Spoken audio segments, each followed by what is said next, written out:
My name is John Goodman. I'm the Assistant City Manager for the City of Leavenworth. And our purpose...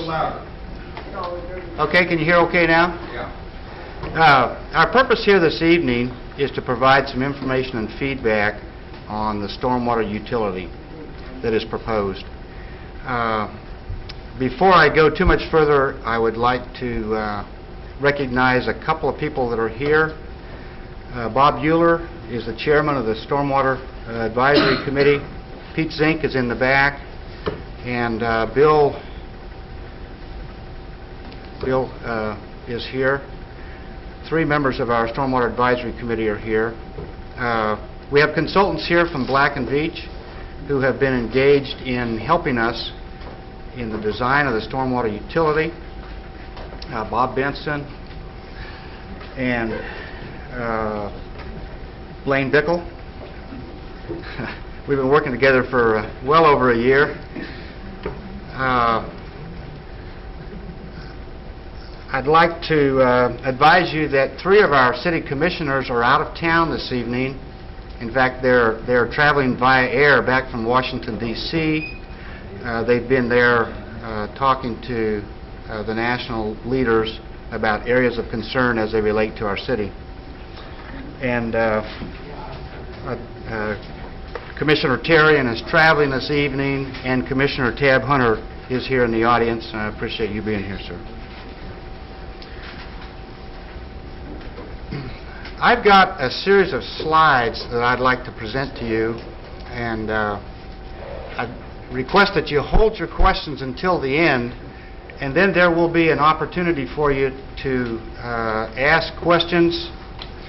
I will tell you that we are taping this meeting, and shown here is the schedule for play on Channel 2.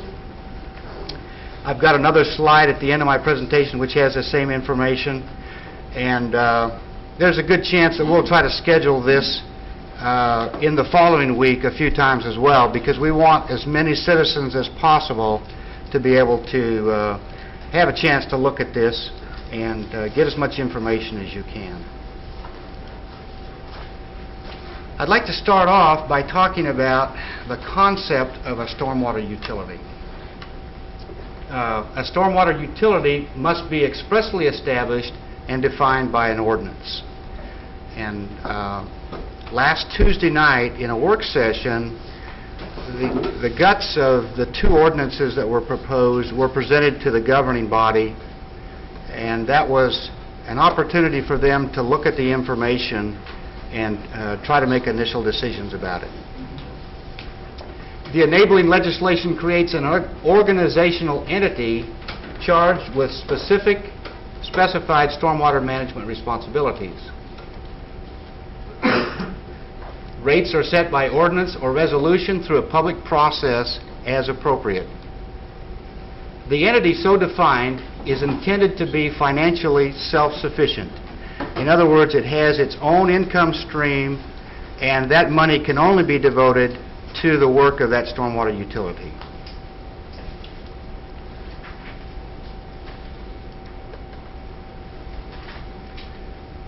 The utility provides funding for stormwater-related activities through a monthly fee. The fee is tied to the use of the storm sewer system as identified by impervious area. And the bottom bullet there talks about what impervious area is. And essentially, it's a change to the natural environment which causes rain not to be absorbed as it would have if it hadn't been disturbed. Shown here are the services that a stormwater utility provides: administration, engineering, operations, regulation, capital improvements. And we've got a prioritized list of capital improvements that we'll be discussing a little further in a briefing. A fundamental concept of any utility is the capacity of the service delivered to be bought in measurable, discrete units of service. In each case, the buyer pays for what they consume.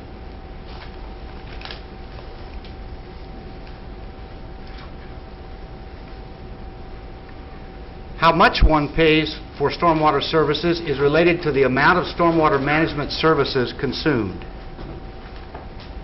Billing by consumption rather than by value of property is an equitable charge philosophy.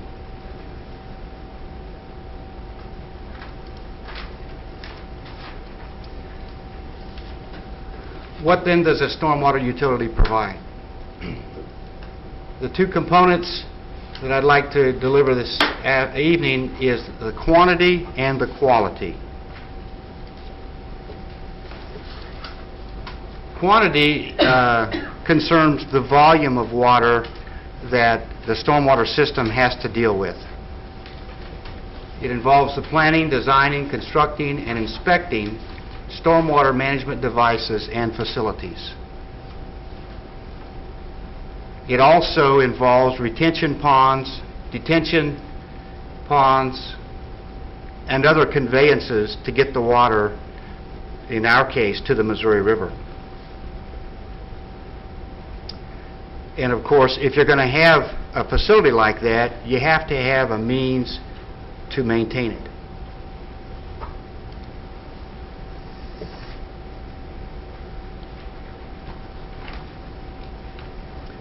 Quality of service, on the other hand, applies to the cleanliness of the water.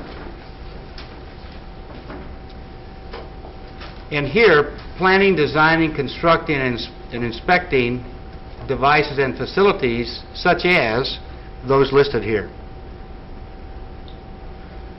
And of course, the bottom bullet provides an example of a street sweeping program and a catch basin cleaning program. These are both programs that, under Phase 2 of the Clean Water Act, those would be considered best management practices that we would have to implement. I'd like to provide a little bit of history and background on how we got to the point that we are right now. And I think that most of you that have been residents of this city for a time will recall the flood that we had in 1993. I myself was a resident of Lansing at that time, but I was down at the community center filling sandbags, and I suppose that there were a lot of you that were down there doing the same thing. In October 11th of 1994, the governing body entered into an engineering agreement with Black & Veatch to design a stormwater master plan. And in late March of '95, the mayor appointed the Citizen Stormwater Master Plan Committee. And I want to say that there were 12 or 14 citizens that were initially serving on that committee.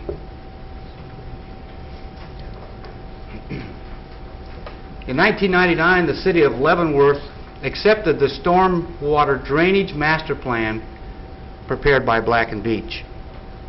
And of course, the 4-volume set that you see up here on the front table is that master plan. And there is one book devoted to a report. 2 of the books are devoted to the 2 major drainage basins that we have, the 3 Mile Creek Basin and the 5 Mile Creek Basin. And then there's an appendix that has a lot of other data that the engineers used in their calculations. This plan was the result of one heck of a lot of work by some very dedicated citizens. And I have a little piece of history here that we dug out of the file. This was something that was in the Leavenworth Times, and it had a stormwater hotline, and it asked people to get their questionnaires completed by June 14th, 1995, in order that the committee and Black & Veatch representatives could have that feedback so they could work on designing this plan that we have.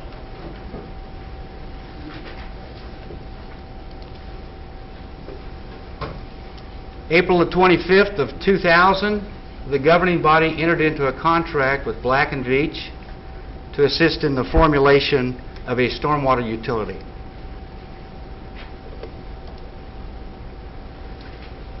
I've got a couple of slides that just talks about some of the advertising that we've tried to do leading up to this time. Probably most of you received our most recent newsletter, actually our first city newsletter. Robin Stewart is our new public information officer, and she's back running Channel 2 for us tonight.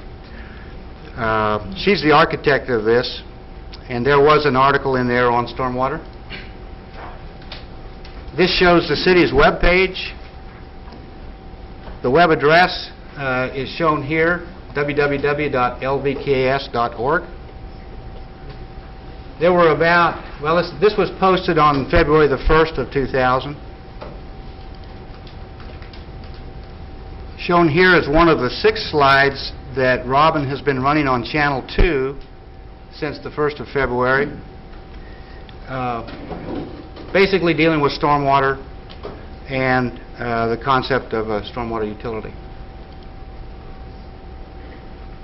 Okay, what were the goals of this master plan? Essentially, this master plan deals with quantity more than with quality. If you do control the quantity of stormwater, you automatically help with the quality, but primarily this had to do with capacity. And so shown here are the goals that they wanted to achieve.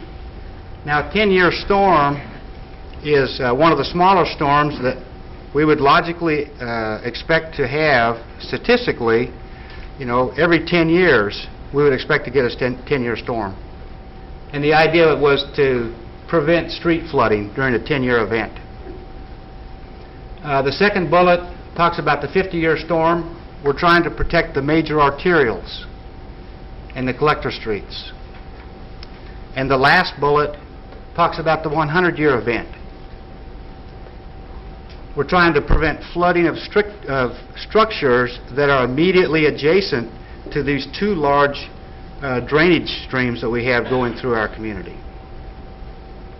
So that's essentially what this document talks about.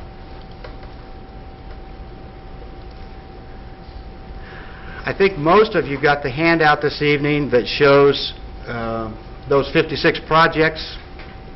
That $26 million is in 1996 dollars.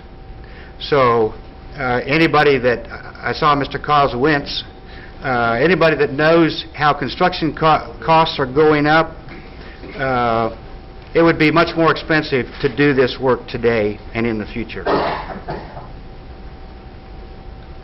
The Stormwater Master Plan Committee recommends proceeding with the prioritized list as soon as there is a funding stream.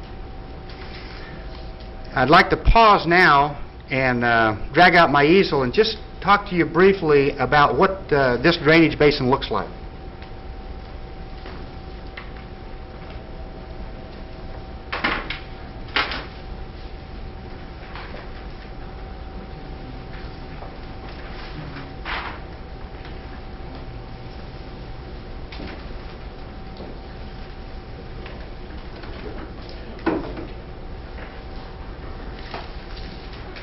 What we have here are the 2 major storm drainage basins that the city of Leavenworth lives with. Shown here is Metropolitan, and you can see we go here just a tiny bit up into Fort Leavenworth. We go up into the prison property here, and then we go out into this area beyond the city limits, a ways there. And the watershed boundary, this is called the 3 Mile Creek watershed. And this is the southern boundary of that watershed, and you can see where we have drainage going into the Missouri River. This is the 5 Mile Creek watershed. The boundaries go here. This is Eisenhower Road. So you can see that these watersheds very closely conform to the boundaries of our city. And you can see that we have various areas where this watershed drains into the Missouri River. However, the primary one is this rather large channel that goes past the treatment plant. The Stormwater Advisory Committee has recommended that we proceed with the prioritized list as soon as we are able to do so. And so the very first project that you see on your list has already been accomplished down at Broadway. And so the next 4 projects then would be 2, 3, 4, and 5. 2 is located up here. 3 is down here. 4 is here. And 5 is here. And I've written the dollar amounts in. $134,000, $64,000, $358,000, and a little over $500,000. I'd like to take each one of those projects and just kind of show you what it was that was intended to be accomplished with those.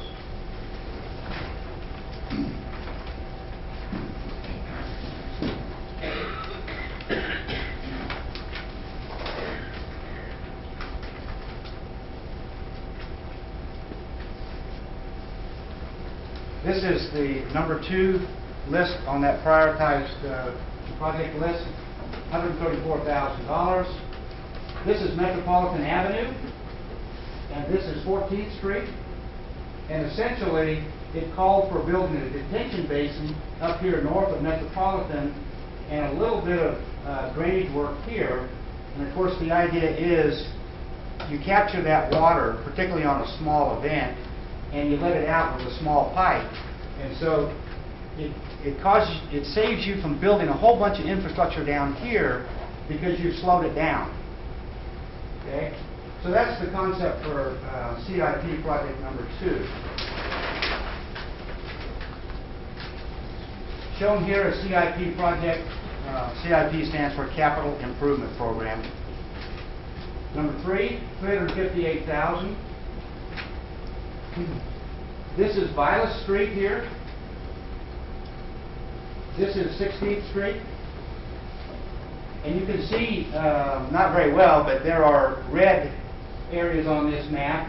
And in every place there's a red area, we've got a short piece of drainage pipe that needs to be increased in diameter in order to capture the water. Remember, we're going after volume, not quality. We're trying to keep from overtopping the streets with these projected improvements. And of course, this is scattered over a fairly wide area. 7L is the designation of this particular sub-drainage area. So the whole drainage basin has been divided up into a series of small basins where the water all drains to one point.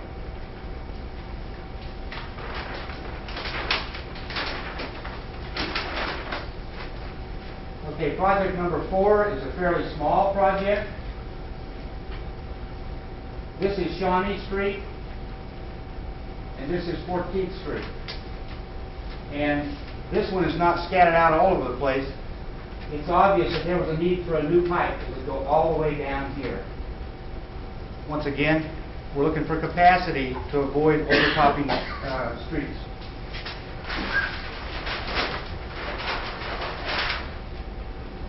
The final project is number 5, $541,000. This is 10th Avenue. This is Limit Street. And you can see that there's a pipe that starts up here, crosses Limit, crosses 10th Street, goes all the way down over Limit, crosses again, and comes down to this point. There's another little project here and a little project here. Once again, these are underground pipe projects to increase capacity.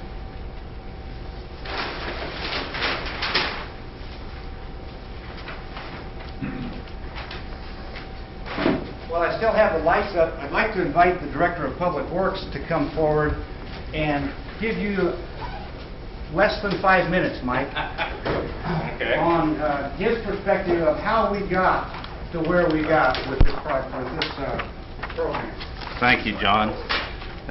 I've been in Leavenworth now for almost 13 years, and on the list of things to do when I came here was upgrade the sanitary sewer master plan and the stormwater master plan. Stormwater master plan that was in place in 1988 was completed in 1967. It's hard to believe that it took until 1999 to do that. But we tried to recognize the fact that the city of Leavenworth has changed, people's expectations have changed, and what they expect from the stormwater system. What are they willing to live with now differs a whole lot different, is much different than what people were willing to live with in 1967. And as we went through the computer modeling, the inventory, evaluation of the various problems and projects, John mentioned the Citizens Advisory Committee. We actually printed the questionnaire twice. This thing really got a lot of emphasis after the '93 floods, and we wanted to get it out. And it never rained really hard there, so we printed the questionnaire in the Shopper and the Times, and we mailed it out to 1,000 people and ran them throughout the city. And like 3 days after the deadline, it rained like a lot, so we printed it again and extended the deadlines so we could get additional responses. If I remember correctly, we had something on the order of 303 written responses from the stormwater questionnaire, which is a good number of responses. It wasn't what we would have liked to have seen, but it did come out fairly well. And it helped us evaluate the nature of the stormwater problems as perceived in Leavenworth. We found that the storm drainage problems exist throughout the community, but that the problems are not necessarily related to the creeks. Many of the problems are localized, and they're related to sedimentation in various ditches and drainage structures. And that a component of the plan would have to be an increased maintenance than the part-time, sometime efforts of the street department, who are primarily interested in keeping the streets open and in repair, and the two people that we have assigned to general light maintenance of the stormwater system. The nature of the problems in our community, if you looked at those projects that John showed you, these are not tremendously complicated, earth-shattering projects. They're relatively small projects that will solve the problems. And as we prioritize the projects, we looked at some other cities, how they have prioritized the projects, but we did find that we included the opportunity. If we didn't do this, how would it impact people's life and safety? How would it impact property degradation? How will it impact downstream structures? The relationship to collector and arterial streets. There's quite a little matrix that we went through, and we grouped the projects into the 56 that are shown on the handy handout that are primarily related to the various subbasins within the major drainage tributaries. We did not think it would be prudent to fix a part of one subbasin and then go on to fix another one. We wanted to fix it once and fix it right, and therefore we grouped them into the 56 projects that we have identified. I tried to find some of the projects, or some of the slides, and I don't know if John actually has these, but we had things here 10 years ago. You had Hughes Road behind Leavenworth Plaza Shopping Center. Every good rain, it would flood up a storm and you couldn't cross it under the old railroad bridge. Good storm drainage improvements have solved that problem.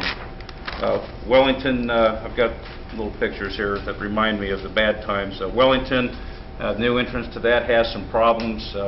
We've cured a few symptoms, and the last two flooding events we haven't seen near the traumatic road blocking damage that we had before. So the projects that we've identified in this Stormwater Master Plan, I believe, address the needs of the community as shown from the modeling and study work from Black and Beach, as well as the questionnaire and feedback from the citizens on not just the questionnaires, but our toll-free stormwater hotline. And by having a fairly good cross-section of the community, from private citizens to technical people to developers on the committee, we got a good perspective of the projects that were necessary and whether or not they made good sense. We have adopted some policies. John hit on the main ones with the return storm. The city also has, by adopting the report, has legitimized the approach to roadside ditches. The policies adopted by the Citizens Advisory Committee and later formalized by the City Commission, you see an increase in the maintenance on roadside ditches in the last few years. The recommendation was for curb and gutters and storm sewer system on all new streets. and to leave existing open channels as undeveloped as was possible in order to avoid the problems. There's a lot of erosion and degradation problems from channelizing existing streams. The city does not own the vast majority of the drainage in the creeks in Leavenworth, and the Stormwater Committee recommended that the city would not pursue those unless it was part of a specific project or circumstances warranted the city acquiring the property, and that the city is not to assume maintenance of the open channels. Open channels, the vast majority of them are owned by private property owners, and the city did not feel it would be worthwhile to get off onto private property to assume maintenance of other people's responsibilities. And I think John will get into this, recommended that the city follow the federal guidelines for stormwater quality, which were basically being developed at the time that this report was being finalized. And as we've adopted the report, we found it useful in working with consultants, developers, and individual homeowners in identifying the types of problems that they have and solutions that we can recommend and show them in the report. That's all I have, John. Okay.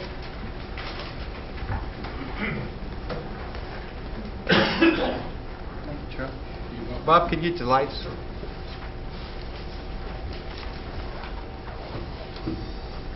Okay, I want to, kind of finish up on the Storm Drainage Master Plan. Shown here are basically a statement that the Storm Drainage Master Plan was going after capacity, but not aging infrastructure problems necessarily. In other words, if the infrastructure in place that's been there since 1930 had enough capacity, then it was not included in the Storm Drainage Master Plan. Most of you know that Grand Avenue has been closed for a long time. I want to show you a couple of pictures. This is the stone arch that was there before it failed. It finally failed completely and it was removed in August of 1999. Now keep that date in mind that you see there, because I'm going to show you when the bid opening was for the new structure. 15 months later. And of course, this is a shot that was taken yesterday of that structure, so it's not done yet. But because there was not a funding stream to deal with that event, it took us that long to come up with the emergency funding and so forth to do this project. I'm going to show you a few more shots around town of stuff that is probably 1930s vintage. Here's the stone arch under 11th and Delaware. This is the stone arch under 10th and Randolph. Actually, it's under 10th Street at Randolph. And I'm told by the Public Works folks that that would be very expensive to do if that arch fails. This is Marion Street, vicinity of Spring Garden.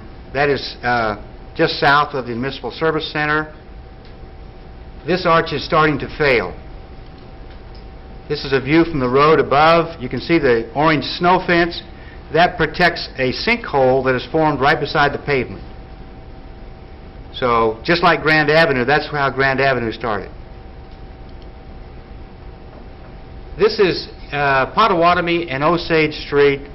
There are about 4 or 5 drainage structures that go north-south here around 8th Street. And these are probably 1930s vintage. This is at Pawnee and 14th Street. That's a wooden structure put in by the railroad back in the days when that was a railroad. It's held up amazingly well, but since it's wood, it's got a limited lifespan. Okay. Last Tuesday night, I made a fairly big point out of something called Non-Pollutant Discharge Elimination System, or otherwise known as NPDES.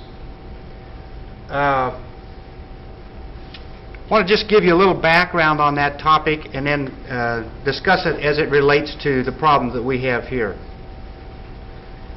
The Clean Water Act of 1972, it required cities over 100,000 to be in Phase 1, and they had to do lots of things to clean up their water. Phase 2 is now due to go into effect in a couple of years, and every Phase 2 city will have to submit a permit to the state specifying the specific actions that you will take in order to clean up your water. Leavenworth is not currently on the list of Phase 2 cities. Staff has been to numerous conferences put on by the American Public Works Association as well as the Mid-America Regional Council, where they've talked about this topic.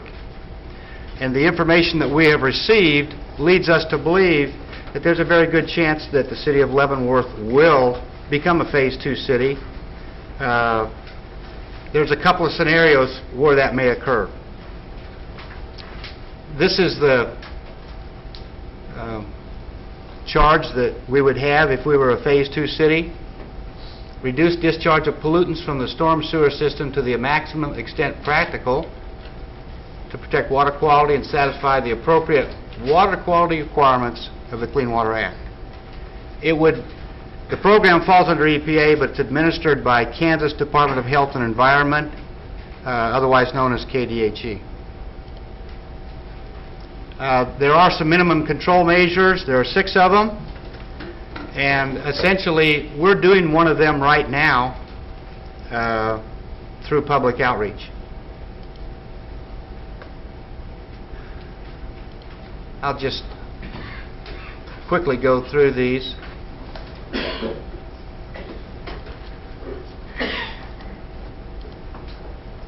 The last one there applies specifically to cities and their municipal operations. So those are the minimum control measures if we were a Phase 2 city that we would have to comply with.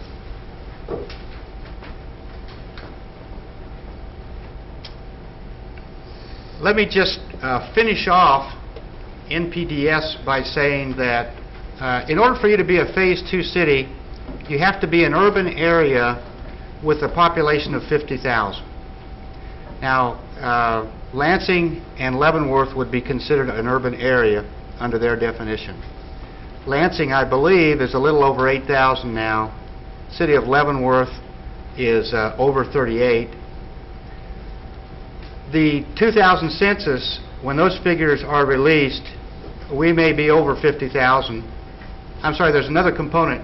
Over 50,000 and 1,000 residents per square mile.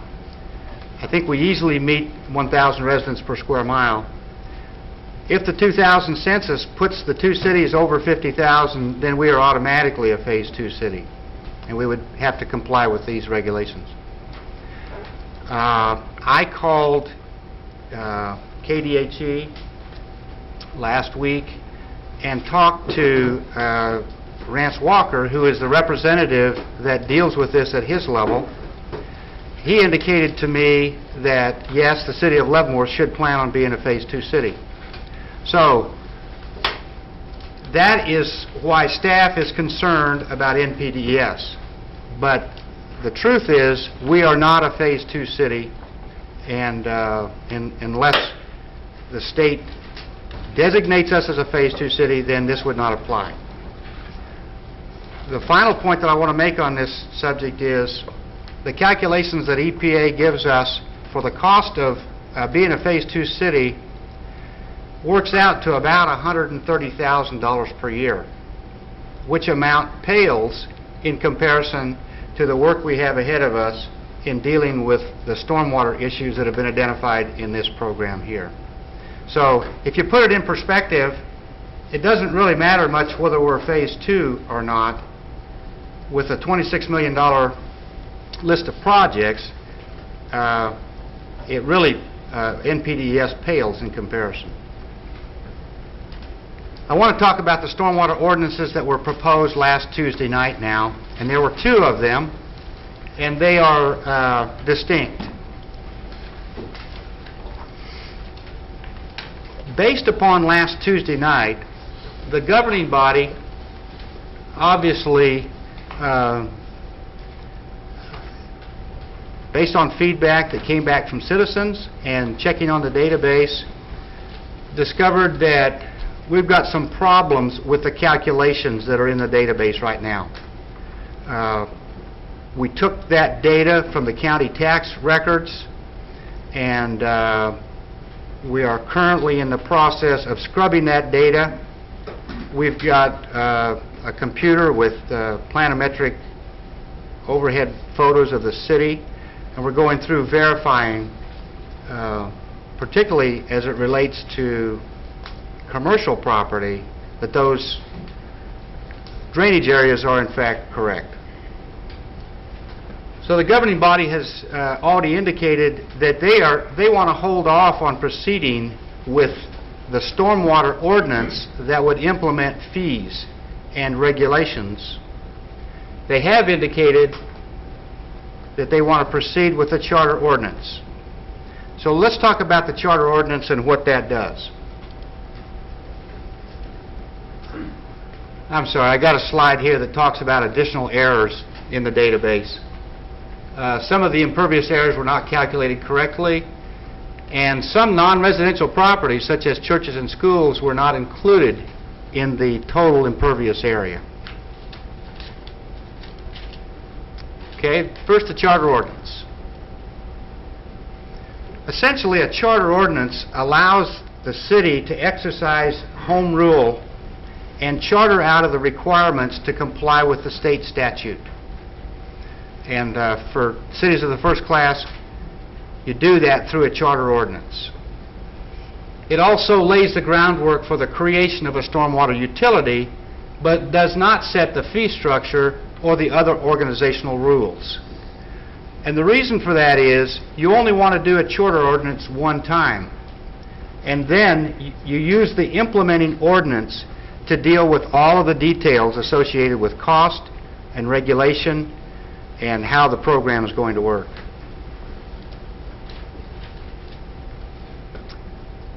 It provides for there being a service charge, but it does not specify the service charge. It provides for delinquent bills to be sent to the county clerk, authorizes the city to proceed to enlarge, operate, and maintain the system. It authorizes the issuance of general obligation bonds or revenue bonds. It authorizes contracting with outside agencies, gives the right of eminent domain, and the authority to create a stormwater utility. It's fairly generic stuff. It simply lays the groundwork for the follow-on ordinance. And that is the second ordinance. I'd like to go through some of the things that it covers. It establishes a stormwater utility, establishes a director to run it, provides for enforcement of associated rules and regulations, authorizes an operating budget, establishes a drainage fee for small and large residential units, establishes the drainage fee for non-residential developed property, i.e. commercial property, provides for an appeal procedure, and establishes the Stormwater Utility Enterprise Fund. So this is the ordinance that deals with the nuts and the bolts. And until this ordinance is approved, we will not have a stormwater utility fee. And since the governing body has said they're going to hold off on that until we clean things up and get more feedback from citizens, we've probably got some time ahead of us and some more public meetings before this ordinance is passed. I'm sorry, there was one additional bullet on this topic. It exempts only city-owned public use land, right-of-way, and the railroad right-of-way from the fee. And everyone else participates in it according to the fee schedule that's laid out. Here's the slide I promised you at the end of my presentation, which shows when this is going to be played on Channel 2. And I would encourage you to let others know about this schedule so that they can take advantage of this as well by watching Channel 2. At this point, I would, if you would turn on the lights, Bob, and I would like now to get some feedback and questions from the audience so that we can provide some feedback to the larger audience that is watching on Channel 2.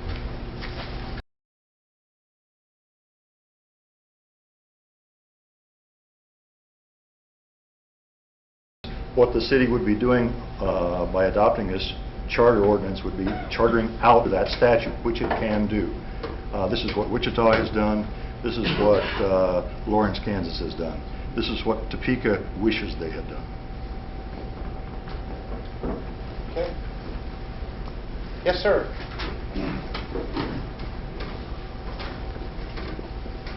Do the figures on these 56 projects account for repairs to the streets that may be necessary after all these pipes are run and arches replaced? So does it account for the resulting street repairs? And secondly, where is the cost of the stormwater director and the enforcement mechanism reflected in this $26 million? Okay, good question. Mike, you want to handle that? The project estimates do include the cost of repair. These are fairly broad-based estimates, but they only address repair in the immediate presence of a line. If you build a storm sewer line across the street, they probably figure in a certain amount for repair of the asphalt in the street that's torn up to put that line in. There is no allowance for any collateral damage that may have occurred at the intersection 2 blocks down from the dump trucks that may have driven through. Okay, but there was a second part to his question. Wayne, do you want to handle that? The costs associated with any additional personnel, with additional billing costs, and so on, are separate and apart from these capital-related costs. Those are the operating costs, and in the analysis, there is an allowance for the salary, annual salary for one additional person. There's a one-time allowance for equipment and furniture, new computer, and those kinds of things. And there is an allowance for the additional billing costs. But those are in the operating costs, not in the capital costs. Pays out of taxes. Well, yes, I might just add that currently, and in past years, those operating costs associated with your street cleaning basins, catch basins, and so on, has been funded through your sanitary sewer charge. Now, that's not an equitable thing to be doing.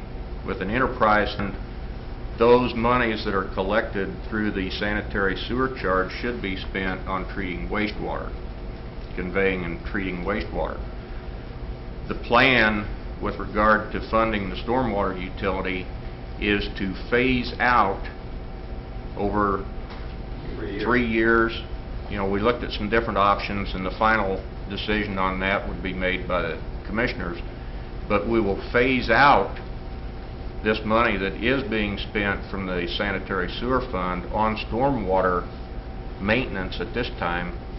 That's going to make your sanitary sewer charges last for a longer period of time. Thanks for a follow-on. Will our sewer rates go down then? Our sewer charges go down since they're not going to use that money for these purposes? Okay, the question was, Mike, you want to answer this. The question was, will our sewer charges go down then if we're no longer using this money? Right. There are plenty of needs in the wastewater area between the collection system and the plant. If you all recall that the city did a 91% rate increase on sewer rates 8 or 10 years ago, with a specific list of projects that money would be spent for, and basically we've worked our way through that list of projects, found a few others along the way. In the meantime, as our community has grown, the plant capacity has remained the same. We're in the midst of a study that is currently evaluating the required improvements that will be necessary at the treatment plant in the next 5 to 10 years in order to continue to be an attractive community for businesses and other commercial activities. So if we stop spending money on the stormwater end of things out of the wastewater fund, it does impact in the broader picture what happens to your sewer rates, but you will not see your sewer rates go down. Mike, what percent of these are based on a 100-year flood? Sir, would you speak at the microphone? They can't hear you. I can't hear you. What percentage of these are based on a 100-year flood that we might put off for 95 years? Well, if you studied the slide related to what we use for our assumptions for our computer modeling, our goal was to have no street flooding on a 10-year storm for residential streets, no street flooding on the collector and arterial streets in a 50-year storm, and to avoid property damage along the main trunks of 3 and 5 Mile Creek in the 100-year storm. This is quite a leap forward from the 1967 plan, which was basically a 5-year threshold of pain in the residential, and I think a 10 or 25-year plan for everybody else. We did not believe that what was perfectly fine in the 60s and quite common was what we could bring forward to the Commission to recommend today, that every 5 years your street's going to be flooded and you can't go where you want to go. That's something we wanted to stake a little higher ground. So these projects are sized to address greater rainfalls than the previous plan was. Yes, sir. Thank you. I'm taking a little liberty here because what I'd like to do is make a comment for elected and future elected officials and the staff as relates to businesses and the business climate. I think if you're paying $48 a year or $74 a year as a resident, on a residence, you probably don't like it, you probably could live with it. But the consequences of this fee/tax on the business community seems really outrageous to me. And I don't think we're in a position where we want to discourage the businesses that are here, that we want, in fact, to keep the businesses that we have. We want to attract businesses. We want to create jobs. We want to broaden the tax base. We want to have employment opportunities. I use an example that's not my own, but a competent, respected local businessman shared with me the consequences of this ordinance on him. He pays about $34,000 a year in real estate property tax. Now that comes from charges at 3 sources: the city, the county, and the school district.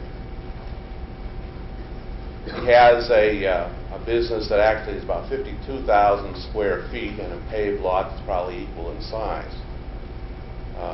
His scale is a little different than others, bigger than most probably, but his relative burden would be about the same as this illustration. He figures, based on this rate, that he would be paying about $10,000 a year in stormwater utility tax. Now, if he's paying $34,000 a year in real estate property tax, and he's paying perhaps a fourth to a third of that total from the city. So his city government tax is something on the order of $8,000 to $11,000, $8,000 to $12,000 a year. What the city is proposing is a 100 to 150% increase in his city taxes. That's in contrast to a governing body who, if we had, say, nominally 40 mills, would struggle very hard and be very reluctant if they passed a 2 mil levy increase in a 40 mil tax assessment. In other words, when you look at it as a tax on property, if you were to make a 5% increase, you would struggle with that, to go from 40 mils to 42 mils. But under the guise of this utility fee, you're looking at a business paying 100 to 150% more tax than they previously paid the city. That's not a modest, you can live with it $100 a year funding proposal. And I would tell you that for most businesses, this proposal does not work reasonably. Thank you for your input. Other questions or comments?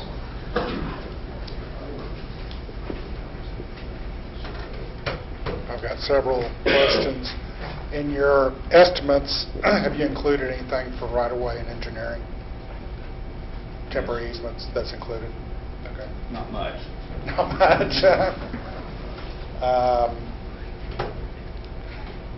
Why was the railroad right-of-way exempted? Is there some reason? Statute. Question was, why was railroad right-of-way exempted? Those railroad ties add up. There are two things, and I think I've heard the speech from Blaine before. One is, there's simply not a lot of area for the railroads as a whole, and the way the railroads and the federal government and the state government and the cities work out, essentially the railroads lay out policy, and God does his best to carry it out. It is a battle you will never win to collect this fee from the railroad. The short version, that's the practical reality, that it would be strung out in courts for so long that it would be impractical. You probably would never get your attorney's fees back. Okay. I can add something to the railroad deal.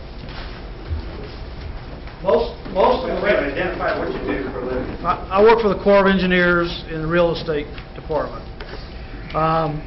Most of the railroads were given a right-of-way by an act of Congress in 1865, and they pretty much have the right to go right down there, and there's really no controls. It's verbiage of about one paragraph, and it gives them ultimate right for all of it, for their easement through wherever they went through at the time that they were given those easements and the rights of way. So basically what he's saying is true. You would never be able to fight that, because the law is so vague that gave them that right initially that you would never be able to recover that. Okay. What would you do if you had like a shopping center that wanted to come into Leavenworth? And I guess what I'm thinking of is like a Dillon's. When Dillon's came in, it was required that they do some stormwater detention. And so they're doing some detention, then would they still pay for I realize they're still releasing water, but they're doing some detention facilities for their facility. Is that fair to make them pay for their own and then tax them again? Well, backing up to the assumption that Dillon's was required to do detention, they were not. Okay. They chose to do that by the basis of their site. If their water were to run off their site in an unregulated manner, they believed that they would probably adversely impact their neighbors, and they chose to install a fairly substantial investment in an underground detention system, and really set the standard, I think, for some of the development. Others have done the same thing. I think Armed Forces Insurance, that pond in front of their building, serves the same. So the city has no requirement for this at this time. The next question is, do they get a credit?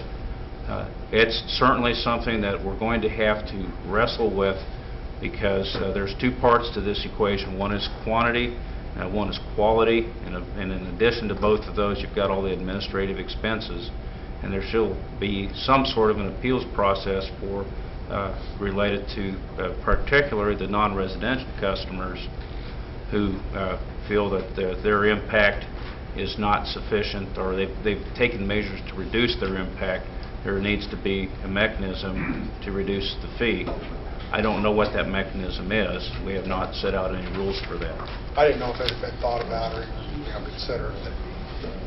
The last thing on the NPDES, they're getting to phase 2, would go into effect as of March 2003. So some cities have already fallen under phase 1. And I'm curious, what is a city such as Kansas City, Kansas? I assume they're required to have a plan, and I would guess that they have developed a plan that has been approved. In that plan, they're going to identify projects. How quickly do those projects have to be completed? Or what's, Kansas City, Kansas, what are they doing? What's Overland Park, Topeka, Wichita, some of the older towns?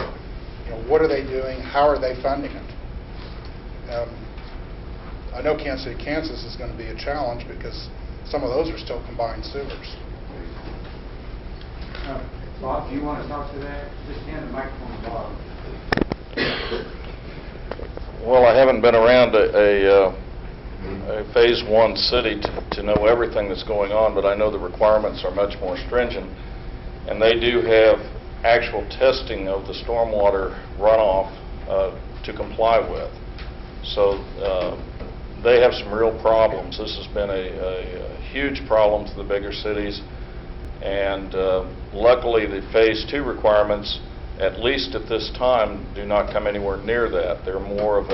They're asking us not to go out and test things right away, but to come up with some best management practices. They're looking for things like, tell us what you're doing in the way of street sweeping, tell us what you're doing to make sure that the salts you're putting down on the roads in the winter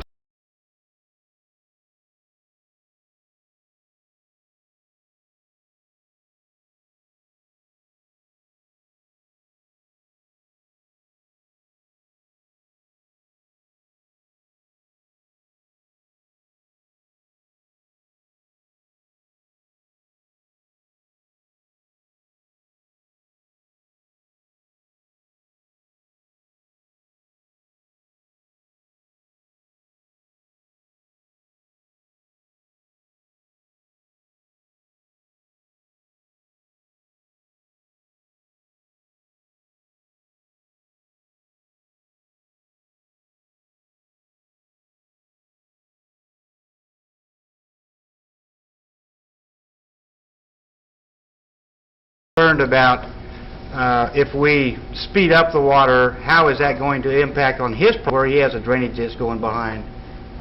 Do you want to address that? Yes, I'm not recalling the specifics of that address. It is a true statement that drainage ditches on private property, even if they are on an easement for drainage, are the responsibility of the property owner to maintain. The city is responsible to maintain fixed improvements such as pipelines, bridges, culverts, and such. As improvements are made, traditionally, as an area develops, you see the water tends to run downstream and end up at the bottom end faster than it did prior to development. And that has been found in Kansas to be the normal course of events, and that there's not much that can be done specifically about this. Most of the drainage systems in the city that are ditches behind houses are probably undersized for their intended purpose, and as the city continues to grow, you're going to see greater erosion. As part of the study, we've looked at some detention and retention options. For the most part, they're not practical. I think only one or two showed up in the recommended areas. One was the CIP number 2. Part of the problem with existing ponds in our community is the city does not own, operate, or maintain them, so we can't count on those. But the specific problems in people's backyards, as the stormwater utility was to, if we were to create a project that was in your backyard and we were to put a pipe in, then that's probably the city's to maintain. If we create a situation where we purely rearrange the water upstream, whether it gets there faster or slower, I think the rules are that you have to live with it. That's basically the Kansas law related to drainage. If we don't divert water from one drainage basin into another, then that's water is perfectly fine running downhill. Yes, sir. I've got a comment to make, and then I'll ask a couple of questions. First of all, there's 3 things that we got to have to live in the world. The first is oxygen, water, and food. When that old man upstairs puts the rain down, it comes through the polluted air that we have in the United States, or in the world as far as that goes. And that water goes into the ground and contaminates the ground that we plant our seeds in to get our food. And then we eat the food that is contaminated, so what chance have we got?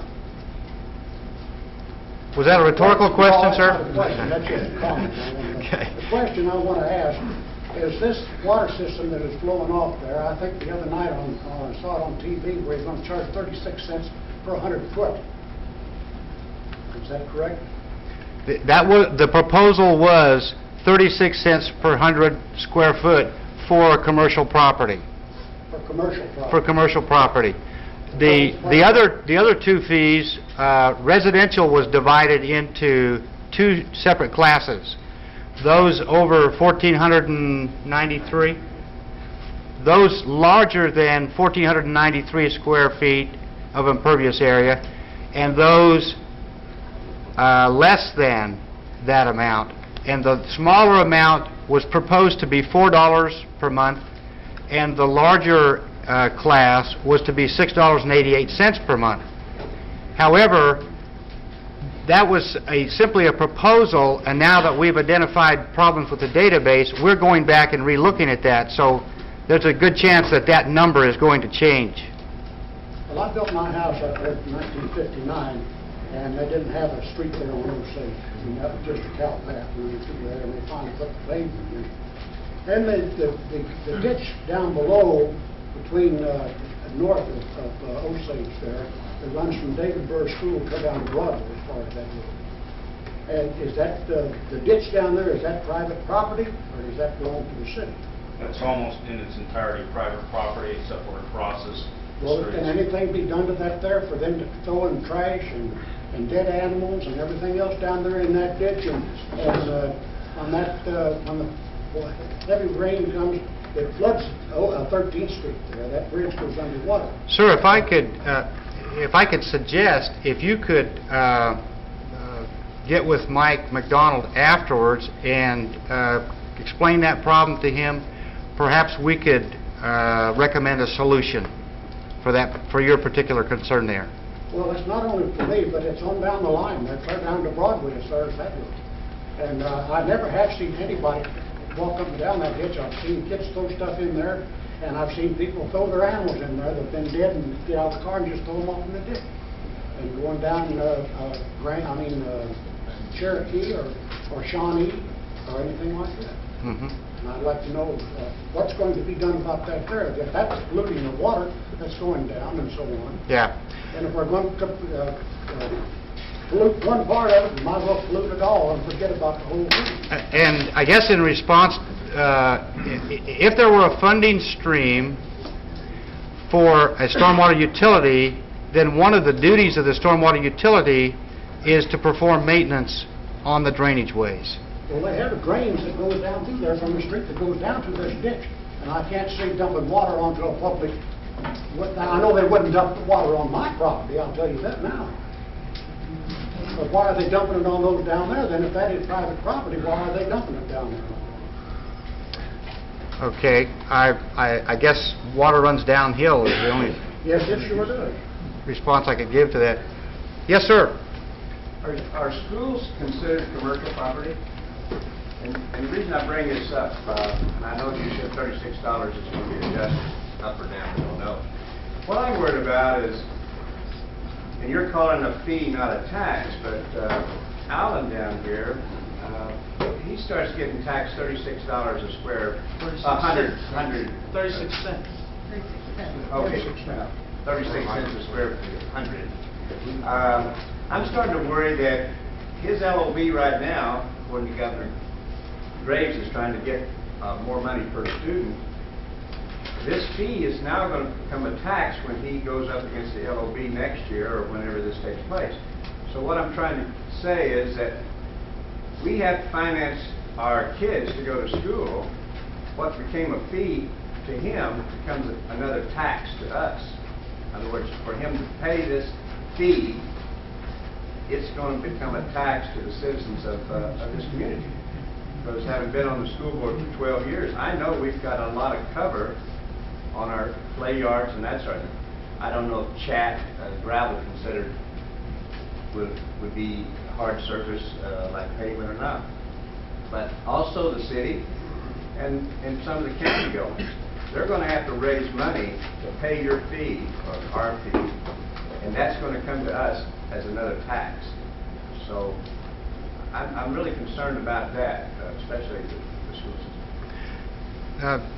Thank you, sir, for that comment. Blaine, do you have any response to that from an equity point of view? Okay. Mr. Benson from Black and Veatch. Yeah, the whole principle behind the concept of a stormwater utility is that it is not a tax, it's basically a user fee. And one of the reasons that you tend to put in this sort of a fee is that it provides a more equitable basis of recovering the costs that is equal or proportionate to the responsibility to contributing to the problem. That is, wherever you have impervious area in a community, whether it's tax-exempt property or not, they are contributing runoff to the system. That runoff has to be dealt with. And a stormwater utility, much like a utility for water and wastewater, whoever benefits from the service pays the fee. Schools pay for water, for wastewater, electricity, and so forth. And the benefit of having a user fee structure is that it more equitably distributes the cost to those who cause or contribute to the problem in terms of the impervious area runoff. And if you were to exempt certain portions of the impervious area in a community, and some communities do this, then somebody else basically has to carry that burden or subsidize that cost to recover the same amount of revenue. So it's really an equitability consideration. And of course, this is part of what the city commissioners have as their task is deciding what is the best way to administer these charges. Yes, sir. What am I using and what service is being provided? I don't... Okay. George Orwell wasn't wrong. He was just about 7 years premature. That's newspeak if I ever heard. Tax is tax, no matter what shape they are. Bob, do you or Blaine want to address that? I'm sorry. Could you briefly rephrase the question? Rephrase it? Yes, I'm sorry. I'm not using rain, am I? What am I using? You're basically, if you had undeveloped, unimproved property, the rain would be absorbed naturally into the ground. As people develop in a community, they begin to put in concrete drives, build homes, stores, build parking lots, and so forth. And these contribute to the runoff that causes problems in a community, the flooding problems that we're alluding to. It's the very flooding problems that are contributing to the need to identify and address and eliminate $26 million basically of program needs to eliminate flooding.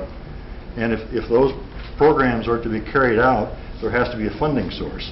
And what better way or what more equitable way of assessing that cost responsibility for those improvements than assessing it back against the cause. If you have no developed land, if you're not contributing to the problem, why should you as a taxpayer necessarily be assessed for that burden? This is simply a way of putting the responsibility really where the contribution lies, and that's in the impervious area and the runoff. I can jump in here too, John. Also, at some point in about 1995, between a combination of construction projects and heavy rainfall, for a period of about 60 minutes, you could not drive across town on any one of the collectors and arterial streets that existed at that time. If you needed an ambulance or a fire truck to come to your house, chances were they would have to either attempt to drive through a flooded area or drive around it. These projects that we are discussing in the Stormwater Master Plan are quantity-related issues that will reduce the likelihood of that happening. Robin informs me that she's not able to pick up the questions, so I've got a microphone here. I'll either give you a microphone, or if you'd like to come up and make a comment, I would ask you to come up here to the podium to do that. Sir. Yes, sir. Thank you. First of all, I just want to say I appreciate your time tonight. This is a good thing. I would just recommend something right off the top. I get over the speed tax thing. It's not equitable if they have a graduated scale, okay? It's a tax. I'd like to live with that. I just kind of get through that if I were you. Okay, the other thing I'm wondering is how many tiers of commercial are there going to be? Does anybody Yes, sir. There's one One. level, the 36 cents, and I meant to bring this up in the law, just as a statement, I'm on the advisory committee. It is an equitable deal. The two fees that you're getting for residential are based on the mean size of the property. That's why the $4 works out for that 1,100 or 1,400 and below square foot. They can't hear you back in the audio. The below, the below 1,400 square feet, the mean was about 1,100 square feet for the houses. So we came up with $4, which works out to about 36 cents per 100 square feet, if you work it out. The larger houses above 1,400, I think the mean was 1,900 and some odd. And that equitable, that mean worked out to be 36 cents per square foot. That's when we set at that level. So it is equitable. It's not tiered because we're trying to charge everybody the same. You have people like Hallmark, which have hundreds of thousands of square feet, and you figure that out per 100 square feet, 36 cents, what they're going to be paying versus what the residents. Yeah, I'm not, it's equitable. I just use the word tax. It makes more sense to me. The other thing I was wondering is, as you look over the life of these projects and the inflow of cash based on the, whatever we're going to call it, and the outflow based on construction, is there a certain point at which we broke even on the costs, or we're going to have to revisit this issue, or I'm just wondering any kind of projections on that?